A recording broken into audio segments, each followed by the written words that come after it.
Génesis 36 narra una genealogía. Muchos se han preguntado por qué hay genealogías en la Biblia. La respuesta sencilla es que toda genealogía tenía el propósito de apuntar a Cristo. ¿En qué sentido? La forma en la que Mateo comienza su evangelio es narrándonos la genealogía, su descendencia. Esa era una razón principal por la cual en el antiguo pacto las genealogías debían ser cuidadosamente guardadas, de manera que cuando viniera el Mesías pudiese trazarse claramente que Él era la promesa. Hermanos, estos son los cuidados que Dios tenía sobre la nación de Israel para que el pueblo no fuese persuadido, no fuese engañado sobre la identidad del Mesías. El Mesías debía venir de la línea de David. Eso es claro. Sin embargo, alguien podría decir que ese principio no aplica en nuestro texto. Y en cierta manera tiene razón. ¿Por qué? Porque no es la genealogía de la simiente prometida que es narrada, sino la genealogía de la simiente rechazada que está siendo narrada. ¿Qué podemos aprender? Ya no solo de una genealogía, ya hemos visto que sí podemos aprender algo de una genealogía cuando ésta narra la simiente prometida. Pero ¿qué aprendemos de una genealogía de la simiente rechazada? ¿Cuál es la razón por la cual el Espíritu Santo recolectó esto? ¿Por qué Moisés tomó tiempo para narrar la genealogía de Esaú? No cabe duda que cuando estamos leyendo las Escrituras, estos textos los leemos y muchas veces erradamente, sin mucha concentración. ¿No es verdad? ¿Por qué? Porque sabemos que ninguna cuestión teológica se nos puede presentar en una genealogía. Así que podemos estar leyendo Génesis 36 con la mitad de la atención en Génesis. Solo tengo que leer Génesis 36 porque es lo que me toca leer. Pero puedo usar la otra parte de mi atención para pensar en un pendiente y simplemente tendré mi checklist. Habré leído Génesis 36 para completar mi Biblia en un año.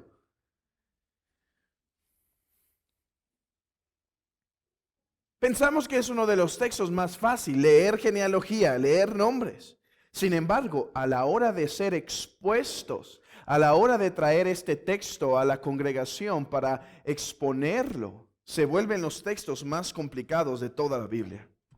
¿Cuál es la enseñanza que tenemos de este texto?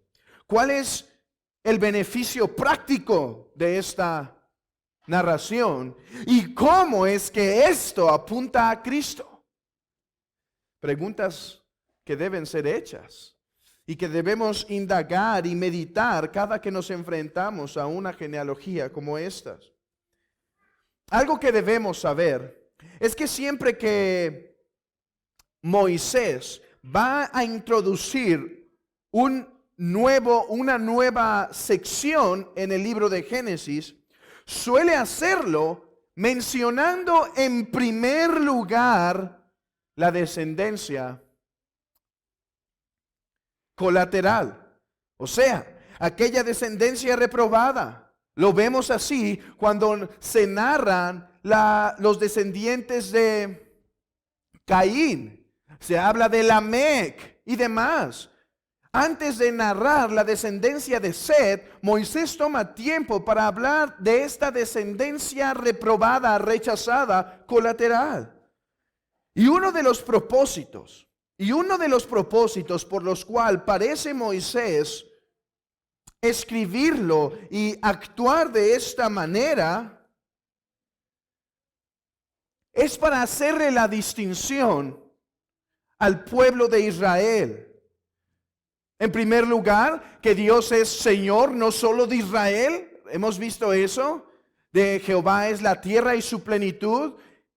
Algo que debe entender Israel es que Dios no solo es su Dios de su región. Dios es Señor de todas las naciones, aun de aquellas naciones reprobadas y rechazadas. Pero además, no solo debe traer eso a nuestras mentes cuando se narra en el libro de Génesis la genealogía de Esaú, pero además debe hacer la distinción.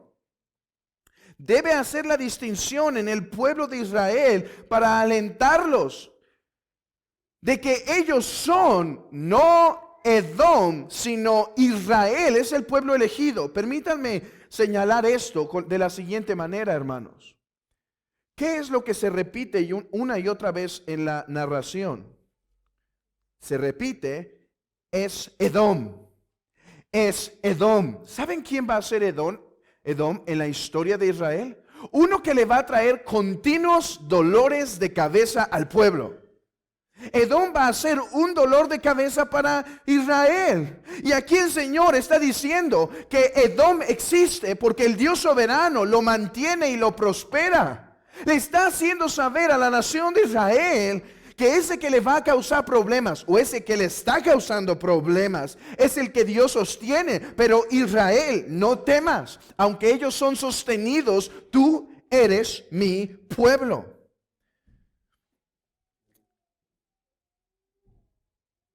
Otro aspecto que resalta es la soberanía de Dios y la responsabilidad humana. Moisés está escribiendo que Esaú es el pueblo no elegido. Sin embargo, hermanos, ¿cómo se nos presenta Esaú? ¿Es culpa y debemos culpar a Dios porque Esaú es rechazado? Vean este gran misterio entre que Dios decretó rechazar a Esaú, pero al mismo tiempo la libre agencia de decisión de Esaú, en primer lugar, a alejarse de Jacob. ¿No les parece esto similar a la decisión de Lot? Alejarse de Abraham. ¿Por qué? ¿Por qué hay estos matices? ¿Qué tiene que ver alejarse de Jacob y qué tiene que ver alejarse de Abraham? Ellos eran los herederos de la simiente en donde la revelación del omnipotente Yahvé se desplegaba. En otro lugar, fuera de la casa de Abraham, no había revelación. Y Esaú decide apartarse voluntariamente. Y además es Esaú que decide tomar para sí mujeres de una nación pagana. Estas cosas son interesantes en el momento que somos introducidos a la genealogía. Nos preguntamos muchas veces, aquí Moisés está resaltando que Dios está guardando y prosperando a Esaú. Y nos preguntamos muchas veces, ¿por qué Dios no termina con esto en nuestras vidas? ¿No se podía preguntar aún el mismo pueblo de Israel? ¿Por qué Dios no termina con Edom? Si Edom va a ser uno que nos va a traer tantos problemas, ¿por qué lo sostiene? ¿Por qué lo mantiene en su providencia? Hermanos, muchas cosas que no nos son quitadas en la vida tienen un fin particular, pero algo debemos saber de las pruebas y dificultades de la vida, como se representan aquí por medio de Edom para el pueblo de Israel. Dios es soberano sobre ellas. Dios es soberano. Dios está sobre esas pruebas. Esas pruebas no han salido del control de Dios. Y es verdad, eso trae a nuestra mente pensamientos de dudas. Si Dios es soberano, ¿por qué no ha quitado esto? Pero al mismo tiempo nos debe traer paz de que nuestro Dios no ha sido vencido por alguna prueba o no salió algo de sus manos como si no lo supiera todo. Pero esto nos revela, hermanos, y debemos estar conscientes en cada prueba que pasa en nuestras vidas, que sobre todas las cosas es Dios que permite esto. Hay otro punto interesante: la prosperidad de Esaú. No solo este misterio de la providencia, la soberanía de Dios y cómo mantiene a Edom a pesar que iba a traer tantos problemas a Israel. Pero la producción y la cantidad de bienes que tiene Esaú. Esaú tiene mujeres, tiene hijos, tiene tierras, posesiones, ganado. Ha sido grandemente prosperado. Y no debemos esperar algo diferente. ¿No había prometido Dios a Abraham que también la descendencia de la línea de Esaú sería prosperada? Pero al mismo tiempo, preguntémonos, ¿son estas bendiciones de Dios? ¿Son los bienes materiales que posee Esaú una bendición de Dios? En un sentido sí, pues todo lo que tenemos proviene de Él y Él nos lo da de su buena mano. Pero al mismo tiempo, estos bienes materiales están siendo una manera de juzgar a Esaú. Esaú está obteniendo lo que desea. Hermanos, aquí nos es presentado, nos es traído una vez más a la historia aquel Esaú que conocimos al principio. ¿Recuerdan cómo era ese Esaú? Una mente material, una mente terrenal, una mente que no podía poner su mirada en las cosas de arriba. Llega y dice, véndeme tu primogenitura, dice Jacob. Y él dice, claro. Y simplemente come y se va. Un hombre que tiene la mente ocupada en las cosas de la tierra y aquí está siendo prosperado económicamente, recibiendo lo que quiere. Por eso había un dicho de los griegos que decía, cuando los dioses quieren destruir a alguien, lo que hacen es simplemente contestar sus peticiones. Es verdad, Dios está siendo bueno con Esaú, pero Esaú, por tener un corazón malo, esta buena, bondadosa mano de Dios está siendo una forma en la que él está siendo juzgado. Esaú es gobernado por las cosas de la tierra, como dice el apóstol Pablo, aquellos que andan en la vanidad de su mente. Me pregunto esta mañana, ¿es tu mente de las cosas de la tierra o de las cosas de arriba? ¿Es tu mente como la de Esaú? Lo que buscas en este peregrinar, lo que buscas en esta vida es simplemente ser beneficiado con cosas de la tierra y no tiene que ser simplemente material. Pueden ser cosas como títulos, pueden ser cosas como fama. ¿Es tu mente capturada, saturada por cosas de la tierra? Aquí está entonces tu padre Esaú. Este es un golpe directo. Génesis 36 es un golpe directo sobre el evangelio de la prosperidad, en donde la evidencia del favor de Dios, y hermanos, muchas veces podemos pensar así, que la evidencia del favor de Dios es lo bondadoso que Él es cuando me bendice en bienes materiales. Repito, si es una bendición de Dios. Pero al mismo tiempo afirmo que esa no es la evidencia absoluta del favor de Dios para con un hombre. Aquí está el apóstata Esaú siendo bendecido económicamente. La única manera de encontrar y de saber que estamos en el favor de Dios. ¿Quieres saber si estás en el favor de Dios? No mires tu casa y no mires tu carro y no mires tu cartera. ¿Quieres saber si tienes el favor de Dios? Mira y observa si estás en Cristo. Si no estás en Cristo, si no te has arrepentido de tus pecados y no te identificas con el sacrificio y obra de Cristo, no estás en el favor de Dios. Así que si descubres que no estás en el favor de Dios, te ruego que no dependas más de las cosas externas de tu vida para ganar su favor, sino que entiendas y comprendas que Jesucristo es el único que satisface al Padre por los pecados que nosotros contra Él cometimos. Y por último lugar, este pasaje nos enseña cómo debemos caminar en este mundo. Vean esto, hermanos. Se está narrando dos hermanos con diferentes promesas. Jacob, Esaú. El heredero de la promesa y el favor de Dios era Jacob. Esaú iba a ser bendecido, pero según las Escrituras, no como Jacob. Perdón, sí, no como Jacob. Pero se nos narra aquí mucho más prosperidad de Esaú que de parte de Jacob.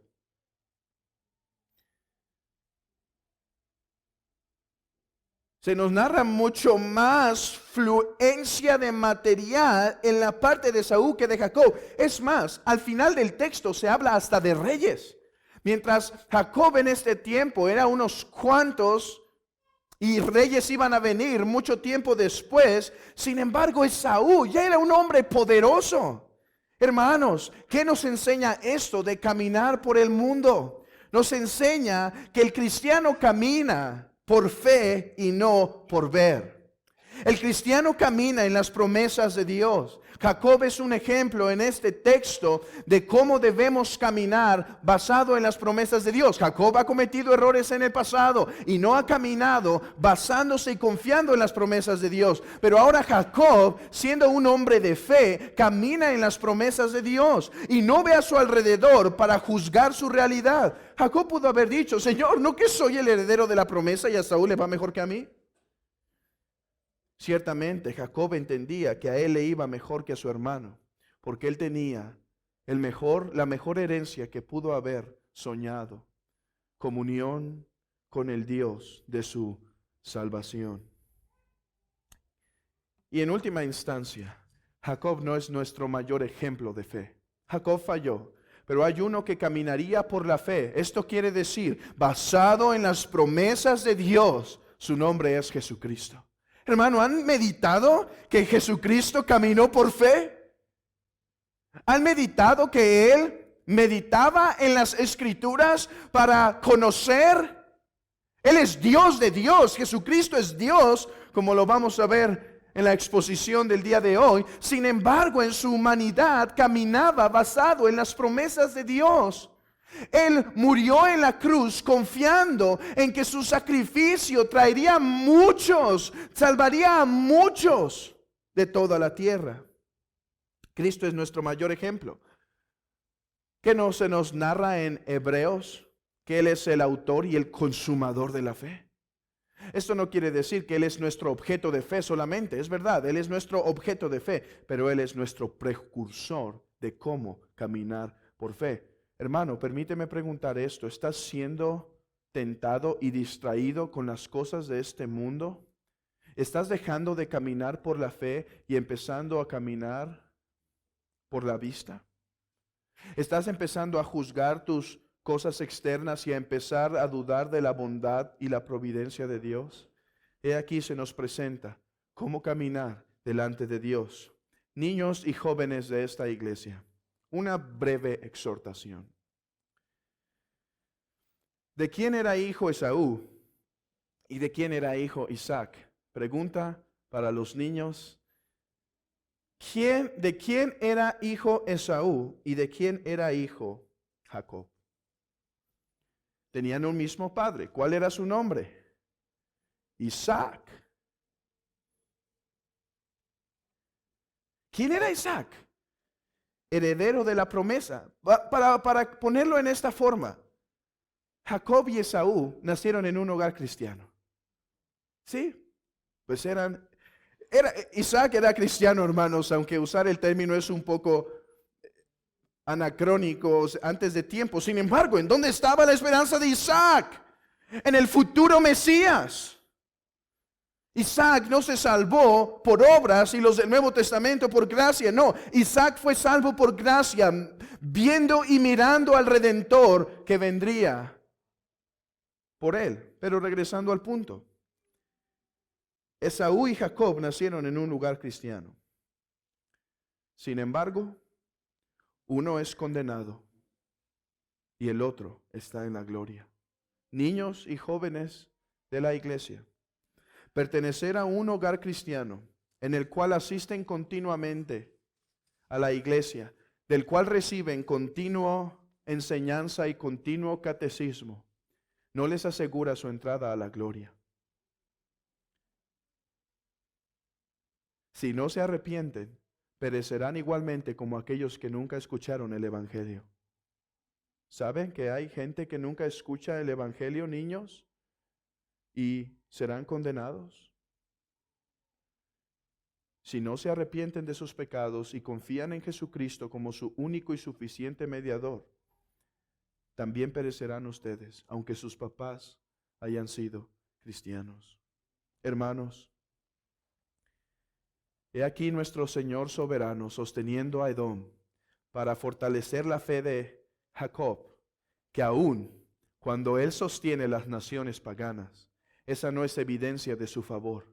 La evidencia de su favor es aquellos que habitan en su promesa, y su promesa es revelada en la persona, obra y gloria de Cristo. Adoremos a nuestro trino Dios por la obra de Cristo en el poder del Espíritu Santo en esta mañana, hermanos.